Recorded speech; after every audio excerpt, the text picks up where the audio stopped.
Welcome to ThinkTech on OC16, Hawaii's weekly newscast on things that matter to tech and to Hawaii. I'm Duke Oishi.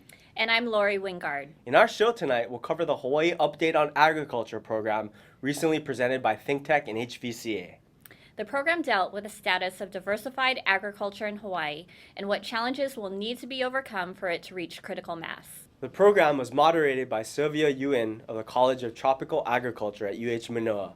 There were two panels, the first on how agriculture affects food and fuel security, and the second on how it affects our economy.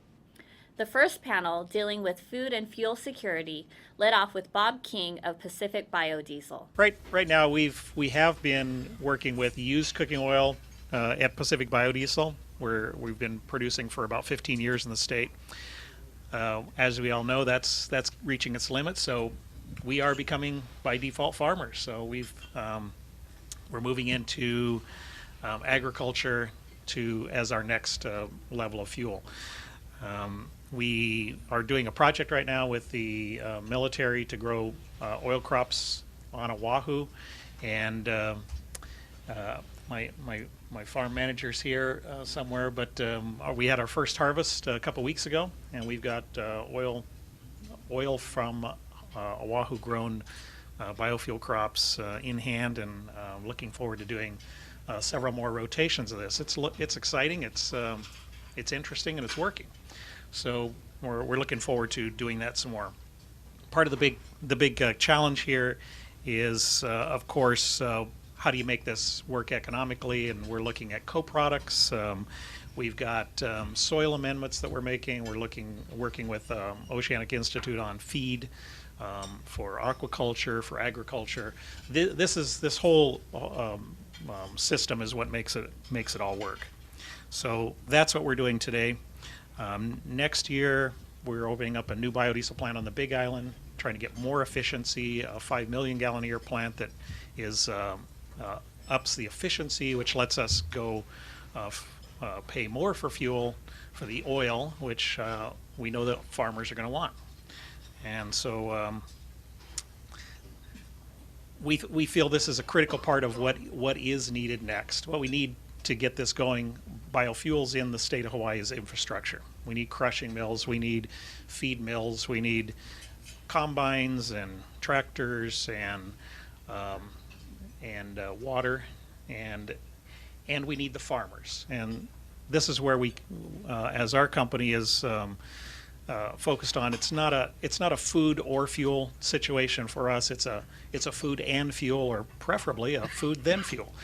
Then we heard from Fred Lau of Maury's Garden. I am the owner of a landscape construction company, but we also have two nurseries, one in Makakilo and one in Mililani, and combined we grow about 45 acres of ornamental plants.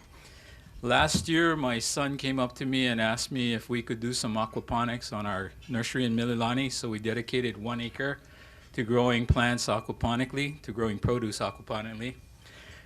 Our mission is to grow a high-quality product that is sustainably grown, organically grown, and food safety certified. And thus far, we've accomplished that. But our secondary goal is to put a younger face on agriculture. We're trying to bring in new college graduates and introduce them to an agricultural career track. One farmer told me a year ago that no more farmers, no more farm. No more farm, no more food. So we're trying to help stimulate this renaissance here. As an outsider to farming, I can tell you farming is a difficult life. It sucks, man. You know, if you're not battling the elements, you're constantly battling the elements. If it's not storming and windy and tearing up your crops, it's hot and sunny and everything's wilting in the fields. If the bugs, the pests, and the fungus don't hit your plants, then the birds come in and they ravage it the next day. If you manage to finally raise a crop to maturity, you have to harvest it. It's very labor intensive and it costs a lot of money, but then the work begins because you gotta package it, chill it, distribute it, and then, and only then will you get paid in 30 days. But if you're passionate about growing food, and I know all farmers are, we have to be, it's a very rewarding job. So as I said, at our farm, we've been able to hire some recent college graduates, and we keep them right about poverty level with our pay, because we want them to understand the reality of farming. The next panelist was John Morgan of Kualoa Ranch. I was asked to come up with a one word for agriculture in Hawaii, and my word is necessary. We have a lot of agricultural land, and if it's not producing agriculture, something's wrong. I say that from both a sustainability and a stewardship point of view. Agricultural land is important, and if it's fallow, it's not doing what it should do. I'm here to talk about the cattle ranching in Hawaii, which is probably the oldest continuous significant agriculture enterprise, starting in 1793 when Captain Vancouver brought the first cows. Cattle ranching, all the ranchers steward about 1 million acres in the state, about a quarter of the land mass. And that's pretty significant, characterized by a lot of old families, but there's a lot of people who do lease land, some of it from the state, some of it from other ranchers. The cattle industry, nationwide is separated into 4 different segments. Hawaii is a cow-calf producer. That's what we're good at. So we can produce calves cheap, relatively cheap. The next phase, if you wean a calf at about 400 to 500 pounds, the next phase is to get them up to about 800 pounds or so to put them in the feedlot. This is traditional marketing. So we're not that good at that because our grass is not quite as good as the grass on the mainland. So typically, most ranchers send their calves to the mainland to get fattened up and then, or to gain enough weight and then go into the feedlot. We used to have feedlots here in Hawaii. We don't have really any feedlots left anymore because we couldn't produce feed cheap here, and it cost too much to bring it in, and the conversion wasn't good. So that's cow-calf is the first phase, the stocker is the second phase, feedlot's the third phase, the fourth phase is slaughtering and processing. We're not that good here either because the major slaughterhouses and everybody have incredible throughput, and so it brings the cost down. So we're at a disadvantage in Hawaii in the last 3 phases. After that, we heard from Dean Okimoto of Nalo Farms, who's also the new president of the Hawaii Farm Bureau. Collaboration. Okay. Actually, good thing I didn't prepare a talk because Fred talked about everything that I was going to talk about, and even John did. Okay, so I vote that these 2 guys next year they should be Farm Bureau president too. But Fred made a lot of good points about the challenges that face the agriculture industry, and I was asked a question one time of, agriculture gets a lot of support from government. We get water rate cuts because of agriculture. We went into to go look at cuts for electrical bills for agriculture, and the guy goes like, what makes agriculture so special to have all of these things? And I said, you know what, if ag is so great, then where's all the people that are going into it because of all of these cuts, right? So that's how I think we have to look at it right now, especially, and when I talk about collaboration, I'm talking about all sectors of agriculture. We've always been not the best at communicating between sectors of our industry, and I think at some point we need to come together and start talking about what we can do together, where we have common ground, basically, and where we can help each other. Probably the best example right now is what we're doing. The Hawaii Ag Association Foundation has done a partnership with Actis Land Leasing and Island Palms Community, which is the base command at Schofield, Monsanto, and Monsanto's given us 200 acres of land to manage for small farmers, and we're putting small farmers on there to do vegetable crop production. The last panelist in the first panel was Ray Iwamoto, an attorney with the firm of Schlack Ito. Since some of the speakers forgot their one word, I get 2 words. But I'll give you my first word first, which is perseverance. And I'll tell you the second word halfway through my story. You've got a lot of movers and shakers on the panel. I'm here to talk to you about the small guy. The small guy that's willing to take out a home equity loan and get the money so he can buy a 5-acre lot and farm his 5-acre lot. About 2 years ago, I had the pleasure and great fortune to meet 5 remarkable people. Let me start with Larry Ordonez and Conrad Valdez, very prominent people in the Filipino community here with a lot of marketing ability to market agricultural lots to the Filipino community and other Vietnamese communities, Thai, what have you. They got together with Wally Kazama with the financial ability to back the project. And then they got together with Cal Louie, who brought the entrepreneurial expertise to the project, and his daughter, Debbie Louie Anderson, who brought the real property expertise. Cal, by the way, they tell me you're going to have to come up and say a few words in case they haven't told you. But so what happened was they worked with James Campbell and with Andres Albano representing James Campbell. They purchased 854 acres in Cunha. And the reason they did this is because they were told about Act 271. The state legislature passed Act 271, which says you may subdivide agricultural lots and lease them out. And you don't have to comply with city and county subdivision requirements. You don't have to comply with the Uniform Land Sales Practices Act. You don't have to register with the state in order to sell these lots. Cal Louie and his partners really believed that the state would support small farmers. The second panel, dealing with how agriculture could affect the economy, led off with Thomas Kaeo Duarte of Kamehameha Schools. My word is bullish. And bullish because I think at Kamehameha Schools we really think there is potential for agriculture to be a big part of Hawaii's economy. Not just think it has potential, but it needs to be part of the economic environment in Hawaii. Also bullish in the sense that it's going to take some stubborn will and bullheadedness to make some of this happen, to get through some of the roadblocks and challenges that are coming.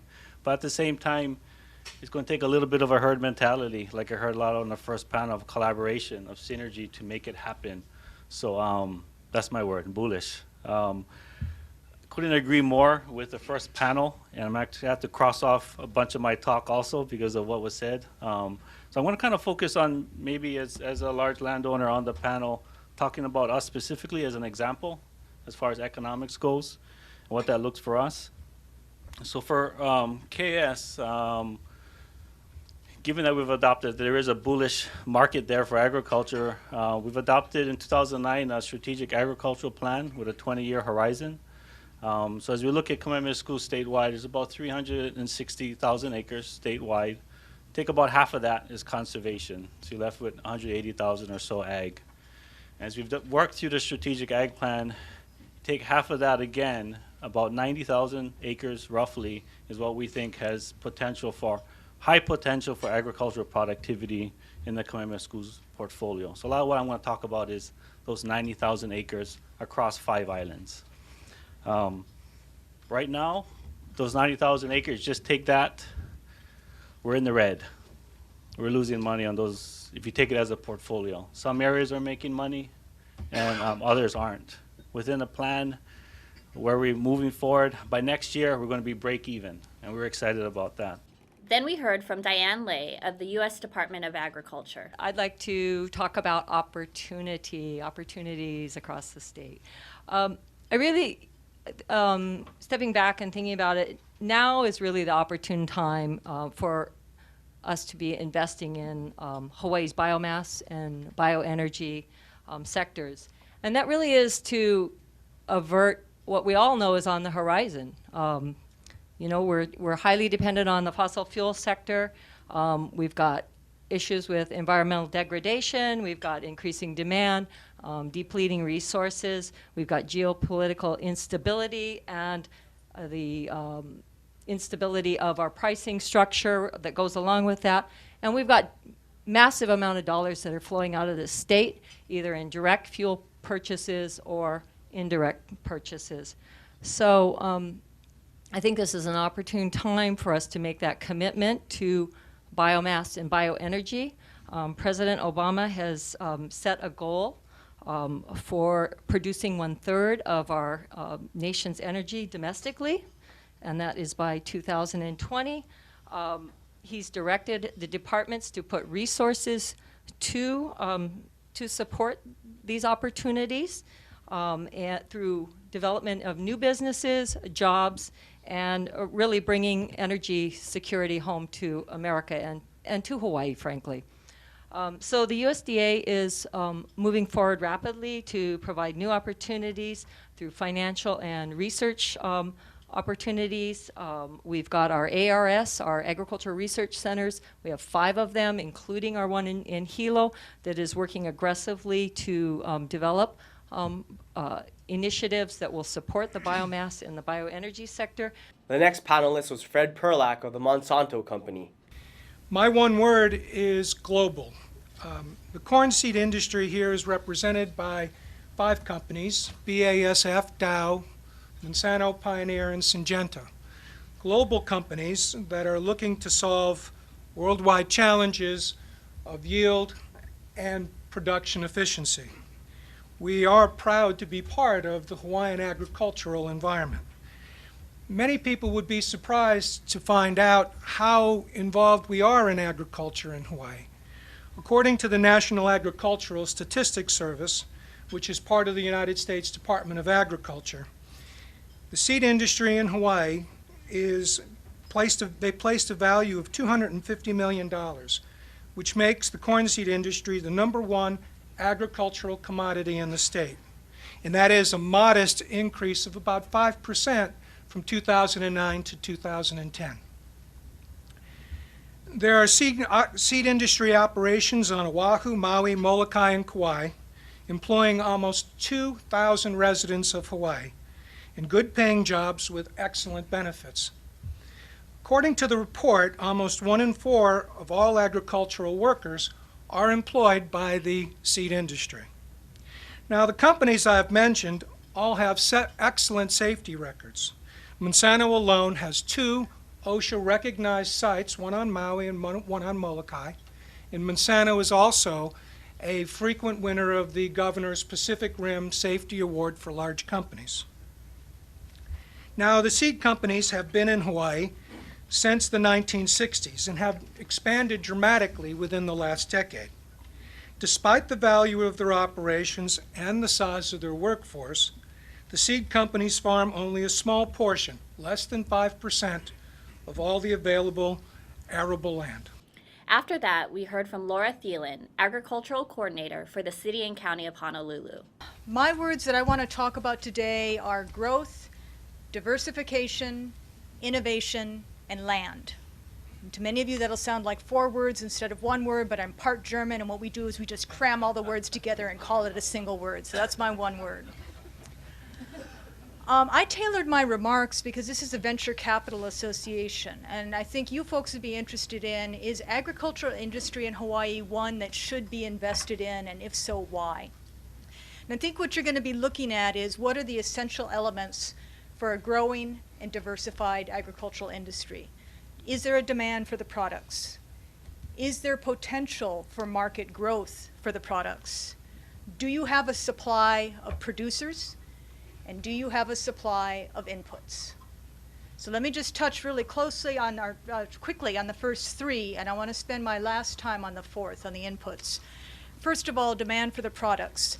In talking to the food people, Whole Foods, Foodland, Armstrong Foods, HPC Foods, farmers markets.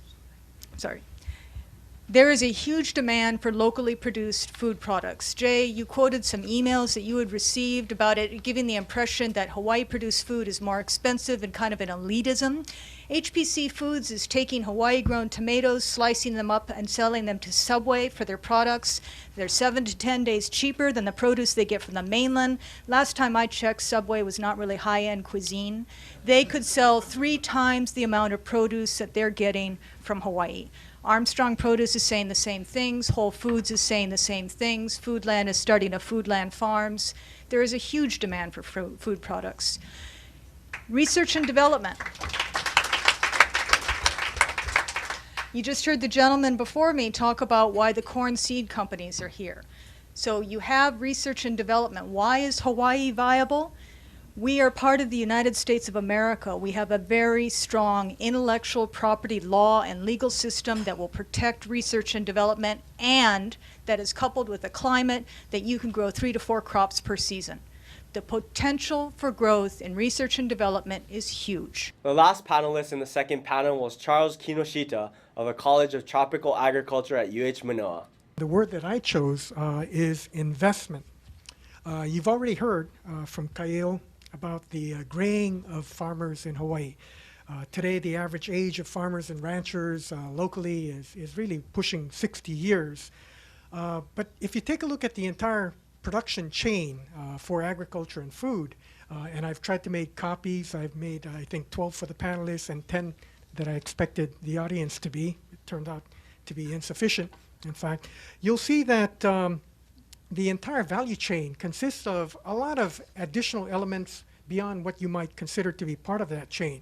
Resource management I have here, equipment management, agrochemical inputs, business professional personnel management, R&D, financing, consulting, quality assurance, environmental compliance, workforce development, et cetera, et cetera, et cetera, et cetera. Now, very much like the farmers and ranchers that we have out there, in fact, all of these other sectors, for the most part, are also graying. And so we need to, in fact, provide for the next generation workforce that's going to be replacing these people. According to DLIR estimates, Hawaii will need 3,500 new workers in food and agriculture-related fields every year. The vast majority, of course, are going to be, in fact, more than 80% in food preparation and serving. However, still a significant number are going to be involved in the core functions in agriculture, such as farming, ranching, natural resource management, food processing, and the like. So we need to invest in educating the next generation workforce with the many skill sets that will be needed to produce that entire chain and make it work efficiently. Update on Agriculture turned out to be a really good program, with lots of valuable points and takeaways for the attendees. See the blog Jay Fidel posted in the Star Advertiser on Tuesday, November 1st, with some of those takeaways. And thanks to Russell Kokubun, State Director of Agriculture, for his help.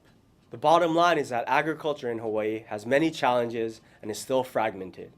It also seems clear that with perseverance and creativity, the industry can find leadership, legal structures, technology, and incentives that will open it up to a new generation of farmers and allow it to achieve food and fuel security and play an expanded role in diversifying our economy.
Now for our ThinkTech calendar of events going forward. ThinkTech's 4 to 5 p.m. weekday radio series on KGU 760 AM started a few weeks ago, covering business, Asia, tech, energy, the arts, and government. Tune in at 760 AM every day at 4 p.m. and raise your awareness on ThinkTech Radio. On Thursday, November 17th, we'll present our annual Entrepreneur of the Year program, with awards to several local entrepreneurs and comments from Governor Neil Abercrombie. And on Tuesday, December 6th, we'll present a program entitled How Healthy is Healthcare in Hawaii, featuring a number of executives in the healthcare industry. Sign up for these programs on hvca.org. And now, here's Bill Spencer, president of the Hawaii Venture Capital Association, with this week's Spensation. Healthcare is really at the forefront these days. Healthcare is at a tipping point. There are always have been huge issues with healthcare, and Hawaii in the past was one of the leaders by requiring employers to pay for health insurance when it was optional in the rest of the United States. That 95% of all healthcare expenditures are done in a person's dying months and weeks. And so that sort of tells you something. I'm glad we're having a HVCA ThinkTech meeting on the topic. This is December 6th at the Plaza Club, which is a Tuesday. Our regular day is Thursday, but this time it's a Tuesday. Begins at 11:30, probably go to 2 o'clock. This is going to be the state of health of the healthcare industry in Hawaii. How are they doing? How are they satisfying the needs of their clientele? We know they're under financial pressure. How they're going to handle that. It's very important to all of us that the healthcare industry be healthy. Absolutely, Jay. Well, I'm looking forward to it. December 6th at the Plaza Club, 11:30 to 2 p.m. Sign up on hvca.org. That's the place. Thank you, Bill. You're welcome. We'll be right back to wrap up this week's edition of ThinkTech. But first, we want to thank our underwriters. Thanks to the Schuyler Family Foundation. It supports a number of educational, cultural, and charitable organizations, including ThinkTech. Hawaiian Electric Company and its affiliates Miko on Maui and Helco on the Big Island are deeply committed to the communities they serve. Galen Ho is a senior executive of BAE Systems, a global defense, security, and aerospace company, and CEO of CBI Polymers, a tech company in Hawaii. Oceanit, another local tech company, is one of Hawaii's largest and most diversified science and engineering companies. Okay, Lori, that wraps up this week's edition of ThinkTech. Remember, you can watch ThinkTech on OC16 several times every week. Can't get enough of it, just like Lori does. For additional times, check out oc16.tv. You bet, Duke. For lots more ThinkTech videos and for underwriting and sponsorship opportunities on ThinkTech on OC16, visit thinktechhawaii.com. Be a sponsor. Help us reach Hawaii. I'm Duke Oishi. Thanks for joining us on ThinkTech. Aloha, everyone. I'm Lori Wingard. See you next time.